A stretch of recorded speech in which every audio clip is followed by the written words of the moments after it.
Account for the rise of services such as Siri and Google Now. In your answer, make reference to relevant database, communication, and hardware systems. Now, quick tip, right? As in the HSC and the exams that I write, right? Whenever you see something like in your answer, make reference to, you've really got to make specific reference to those items. Okay, if you don't, that should be fine, but you're really going to cheat yourself, right? So let's go through them one by one. Let's go database services, okay?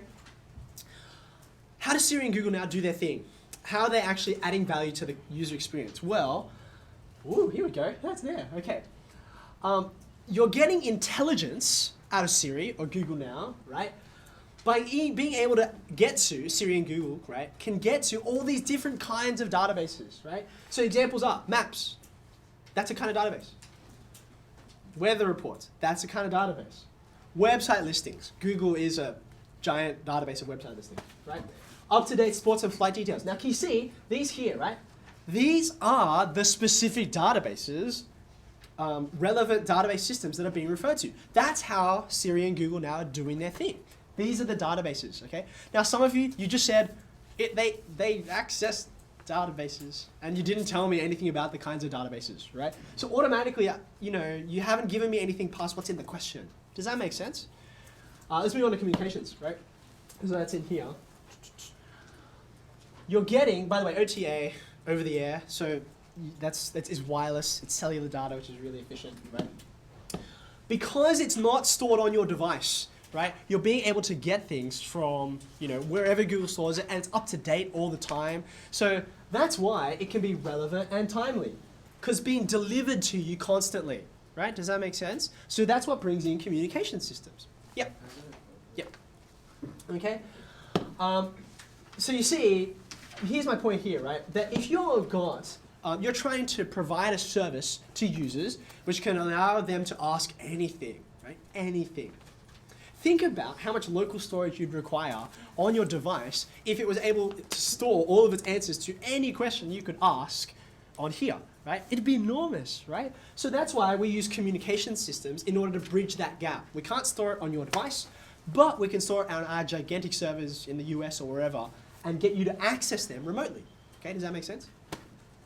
So, these data centers, they're distributed internationally. All these different servers are all over the place. So that's why these communication systems had to become widespread before Siri and Google Now could come up, right?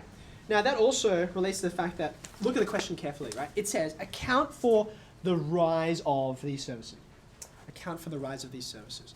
So what that means is, look, these services are now available and they're really good, they're quite high quality. How can that be, right? So I'm providing you the reasons for how that took place. I'm not saying, look, here's Siri and Google Now and here's what they can do, right? So I'm accounting for the rise of these services. I'm not telling you, okay, now that these services are here already, what can they do, okay? So a lot of you've seen my acronym DNAQ, right? That means you didn't answer the question because you've missed what it means, account for the rise, right? Okay, lastly, right. Particular hardware services, right? So what does a phone have to be able to do to be able to get to Siri and Google Now and make it work, right? The main process that I was interested in was faster processing, right? So things like language recognition, being able to talk to Siri or Google Now and have it really understand what you say within reason, right? That requires serious computing power, right? That wasn't possible in the smartphones of 10 years ago, partly because 10 years ago, smartphones were not very smart, right? So that's a recent hardware advance that makes this possible, right? If Siri and Google Now, the designers, had come up 10 years ago and said, we've got this great idea, people can just talk into their phones and it'll send the question over and we'll do that kind of thing. They'd say, we can't do this. Are you crazy? Only supercomputers can do that kind of thing. You can't fit one of those in someone's pocket, right? So these recent hardware advances make Siri and Google Now possible. Does that make sense? Do you see how I'm answering the question? Yeah. Okay. So the 4 marks, where did they go? Roughly speaking, I had one for each section, and that last mark was for how well you actually answered the question. Like they weren't just separate piece of information. Can you see how they all relate to the question?